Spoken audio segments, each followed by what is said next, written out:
Hey up, people. It's another week here at the store. I hit some two garage sales, only two, and the reason why is because on Saturday I went to the Aberfoyle Special Show that they have, and Aberfoyle is a great show. This time I wasn't able to find that much. Don't know if it's just me being too picky or what I think it is the prices went up a lot, just like everything else. But I did get one or two treasures. We'll go over those.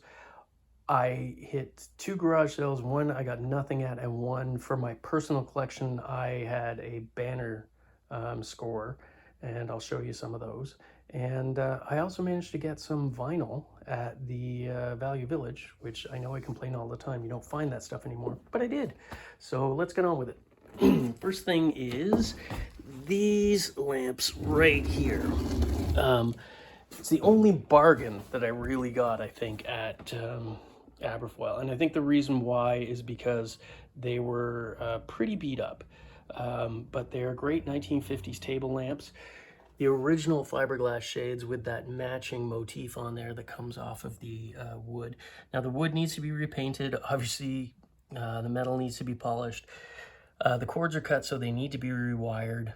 So it's a lot of work. Plus, this shade has a ton of damage and is dirty. The fiberglass shades clean up pretty easy with just a little bit of light, warm soap and water. Gentle with them, they will clean up. But this one needs some restoration work, and I should be able to do it. The frame isn't bent, and there aren't any major tears. It's just a matter of over there is going to be a bit of a struggle getting that back up. But, you know, worst case scenario, you have one that looks great, one that kind of, you know, you put in a corner where it's a little darker where the people can't see it. But the woman who was selling them, you know, she had a lot of higher end stuff. And I think, honestly, she said to me, she's like, oh, I'm glad somebody's buying these because I just want them to get restored. I'm like, well, I'm going to give them my best shot. They were super cheap, like $10. I mean, that is like garage sale pricing. So I was perfectly happy. They have the original finials in there still attached. I just got these sitting on top of them right now. They would go under. But just amazing, kind of majestic style. There's no labels on them, so they're clearly not majestic lamps, but of the style of the period, 1950s era. Great lamps. From that same lady, she had a $2 tray. And being the kind of person I am, I get drawn to that sort of thing. And sitting in the middle of it were some of these things. I left a few accessories behind that after the fact I realized, oh man, I should have got those. But this was what I believe to be a Captain Action Ideal doll or action figure, if you feel your masculinity challenged by the word doll. Now, for those of you who aren't familiar, Captain Action predated the Mego sort of figures, and it came in a standardized, I could be wrong about this being him, but I think it is. They came in a standardized doll or figure, and then you bought outfits, and they would include a rubber mask to put over the face and all the different accessories. And they are much harder to find than the Migos, which are also getting hard to find right now. And they had a lot of cool accessories. And you could have Spider-Man, where you put Spider-Man right over his whole face, and then you change the outfit and various little accessories. There was Batman, Robin, Captain America. I mean, the list goes on. They were really great stuff. So this was $2. This little guy is a weighted little diver. He's missing his helmet, but I just thought he was really cool. And you know, he'll sink down to the bottom anywhere on there. And this is the best part. It is actually a Captain Action glove, but it is a really sorry, I'm losing my train of thought here because something just popped up on my phone as I'm filming. It is, yeah, Captain Action glove. It is a Batman glove. And the comps on these, I just looked, there is a Robin glove, which was green, that was original. It was sold with a bunch of bidders in an auction for like $37. The Batman hasn't gone up. I've checked Terapeak in like ages. So yeah, really cool. I don't know what character he's supposed to be here. But still, for $2, actually, in the end, I think she basically said, give me $4 for everything. So that was great. The other reason why I went to Aberfoyle, the main reason why I went, was because a dealer friend of the family, who my parents have been dealing with for a long time, and constantly gets us good stuff, got some more good things that we wanted for the personal Canadian collection. We collect, my parents and I collect Canadian insert cards, cards that were given away with gum, bread, cereal, tobacco, whatever, going back from the 1890s all the way up, right up until basically I cut it off at the 1990s. And he had some Brook Bond things, which I left at my parents' place. I forgot to bring along to show for the video. Different from the ones that we got previous, but still great pieces. And he was going to be at the show, so I met him there. And he also had this. Now, this is an amazing piece. It is what is essentially an original piece of artwork that would have later been printed. But this one's oil. I don't know if you can see the actual built-up paint on there, but I think you can. It's an oil paint. For those who are interested in graphic design, this is how it was done back in the day. One big piece of cardboard, and then you laid out your lines and went to work. You got the sort of the text. You cut it out, you pasted it on there, and then you painted in the graphics all around it. And then that went to the printers. And you can even see, this is cool, just like the paint mixing that's going on the edges of this. Not sure if this is related to a card set. I suspect it is. There was a card series put out by Post Cereal in the 1960s. And it was the history of Canada. The artwork is so similar, and graphically, stylistically looks almost identical, that I believe that the same artist worked on those, worked on this. This one is just a history of the French in Canada, and I think it might have been made with the idea of being a series to issue strictly in Quebec, which sometimes did happen with Canadian cards. Because there's little areas here where you can see where it looks like there may have been cards that were going to go at some point. And it never got put out, as far as I know. There was a wall map very similar to this, to the Canadian one. But I think this was for a series that was never issued, but great, gorgeous artwork. Some of the Aboriginal peoples that the French encountered, I believe those are Iroquois, and just, yeah, gorgeous art. Just as a piece of artwork, it's just amazing. So this is the kind of stuff that Ed comes up with. Nobody else gets this stuff. I mean, how he does it, I have no idea. If you're listening, Ed, you gotta tell me your secrets one day. My parents and I have been dealing with Ed since the 1980s or earlier, and yeah, consistent, amazing items, like just some of the best stuff you'll ever find. Ed actually had out there the first flyer poster for the first Ramones show in Canada ever. So yeah, he gets this stuff. I don't know how. It's amazing, and you know, credit to him. He actually did a stint on the Canadian Antiques Roadshow as one of their experts, and you know, deservedly so. One of the best dealers in Canada. There are quite a few really consistently good dealers. And if you talk to anybody, Ed's name always comes up. So if you get a chance to deal with him, you should, because you're probably getting great stuff. What else? I'm a little bit off track there. On the way to Aberfoyle, as I was saying this, let's see, those are from Aberfoyle. I got some records at Aberfoyle. The guy had a $10 bin, and I picked a few out. This is kind of cool. It's a Canadian indie band, garage band, called The Missing Links. It's pressed on that gold label, which, you know, I'm not 100%, but I know that Quality Records did indie stuff. And I think that's what that gold label usually means when you find this was probably pressed at the Quality plant. Interesting to hear that. I haven't heard it. Has some value to it because most indie Canadian stuff does. It's rock. I'm going to check that out. A couple of Black Sabbath on the green Warner labels. I think they're all the Green Warners. Yeah, they are. And basically I bought a bunch and the guy gave me a bargain. Knocked the price down quite a bit, which you can do. Usually if you're buying a bunch, a dealer will have some wiggle room. If you're going to try to bargain them on one item, it's probably not going to happen, especially if you come in at less than 50%. Hey, here's a hint. Don't come in at less than 50% on anything, because basically you were just going to get turned down, and then that dealer is probably going to be PO'd and you're not going to get a bargain at all. So be reasonable. These people are trying to make a living. I am biased because I am one of them. But yeah, if you're going to buy a bunch of stuff at once, you got some wiggle room. If you don't, if you're just buying a single item, don't bother trying to, you know, unless they're grossly overpriced.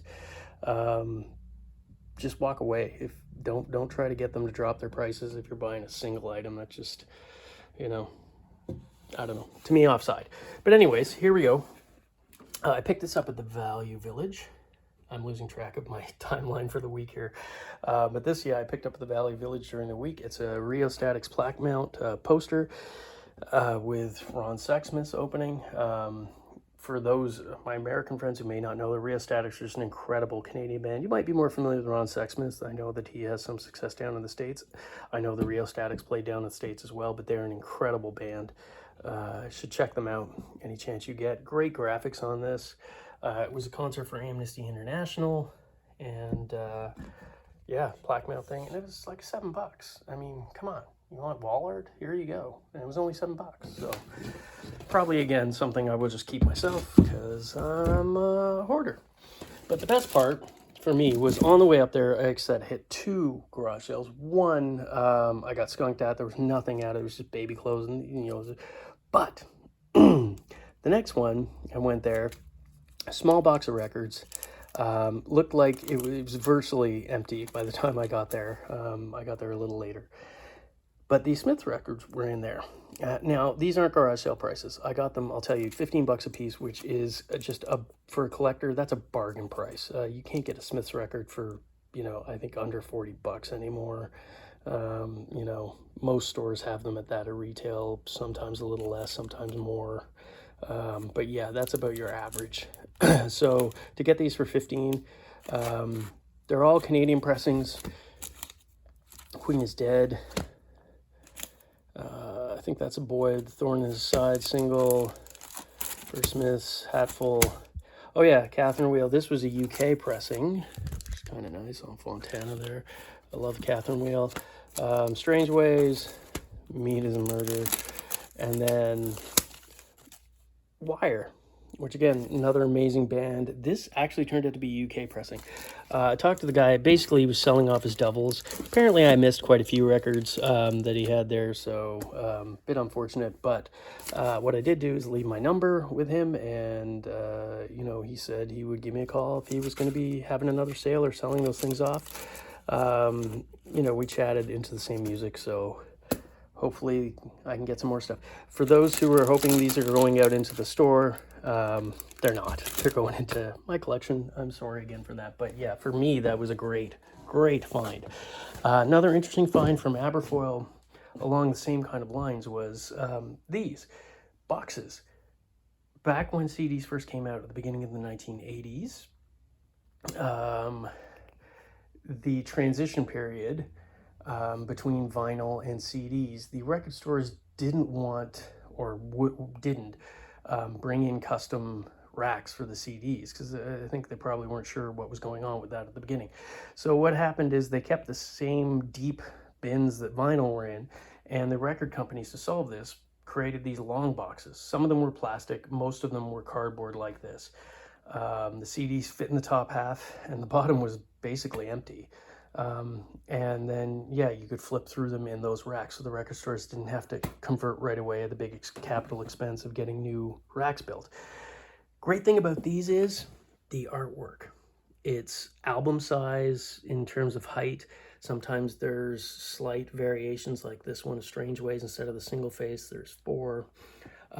They're really great. And right now they're underappreciated, but these things are rare. They were only around for a couple of years before the record companies decided that yes, CDs are the way we're going, and developed their own racking system for CDs. So these became obsolete and they were faded out. They're really hard to find. I've only ever come across a couple that I have still from when I bought my first CDs.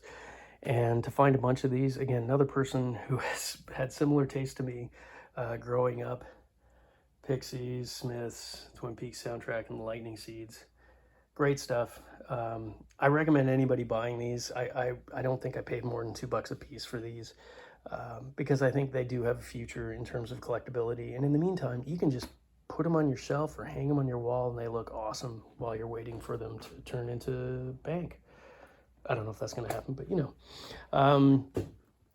What else? Oh, these were from the week before, and I forgot to put them. I picked them up at garage sale.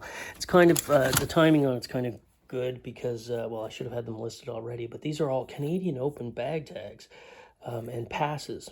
Apparently, the person volunteered for the Canadian Open at Glen Abbey through the '90s, and these are all the different tags that they had. So something that's not super common. Somebody who's a golf fan, Canadian Open is final round is today, and so I'll probably throw some of these up there. It was literally, I don't think, $4 or $5 for everything in there, including the baseball. Excuse me, an interesting Department of Health from Ontario. John Robarts was the premier. I can't remember when, but I know into the 60s. Just a ruler. Some interesting graphics on it, a little collectible piece, all that stuff I'm going to say was $2. They threw in these guys here, which are some early and kind of dirty and a bit beat up, but I mean, they were thrown in. Bert and Ernie, stuffies, so why not take free stuff always. What else do we got? Oh, again, and I've complained tons of times about the fact that I don't find records at the Value Village anymore. Maybe one, maybe two a week. I got quite a few this week, and we'll go through them really quick here. These were all $2.99. They've moved the stickers from the front, thank goodness, but they've stuck them on the inside, which is okay, except that when you peel these things off, I find the residue still is in there. So you got to be careful with that because they can stick the album things together. Pond is a great, I saw Pond a bunch of times in Detroit back in the day, in the 90s. This is, I think, a 2012 release. Surprised to find it in there. Kind of great psych rock, good stuff. Some bit of reggae, some Louis Armstrong, early Mike Rutherford, Genesis. Tracy Kane is an indie Canadian band. This is all signed, which is kind of cool to find in there. I think one of the guys went on to play with Helix. Yeah, and $2.99 in there. Third World, Count Basie, T.S. Eliot, that's kind of an interesting thing. Some more spoken word, Michelle Shocked. This is a sealed copy of Promises, and basically I buy all sealed records because somebody out there is going to want it. Not a great soundtrack, but I mean, it is Burt Bacharach and Hal David, but not a great seller. Open but sealed, somebody will want it. Just a bunch of other things, Dylan in there, more Louis Armstrong, Duke. Basically, Peter Gabriel, The Alarm, just basic bread and butter stuff, and at $3 a piece. Of course, this would happen to be the 1 week that I forget to bring my 20% off coupon when I finally get like a bunch of stuff to make it worth my while, but oh well, that's the way those things happen. What else did I get? I think that's pretty much it. No, there's this one last thing. I love this. It was $1 on one of the booths at Aberfoyle. At the Antique Special Show, the Aberfoyle Market. It's just probably the early 1900s family picture that gets mocked up on like a really early airplane type thing. And this one's got a little bomb hanging there. Great graphics in the background. Just look at the family's faces. Not a smile on any of them, but they're in an airplane. Come on, smile. You're in an airplane. It's the future. They look terrified, but it is a great image. Probably French, just by the, and by that I mean France, French, not Quebec, on the back, but just cool overall sort of photographic image that I wanted. So that is it for this week, folks. Hopefully you all got some good stuff this week. if you want to hit that like button and subscribe, or if you could, have a friend who's also into collectibles and you think would be interested in this kind of stuff, feel free to pass the link along to them, because it would be great to get some more subscribers. And yeah, I hope you all have a good week. Bye.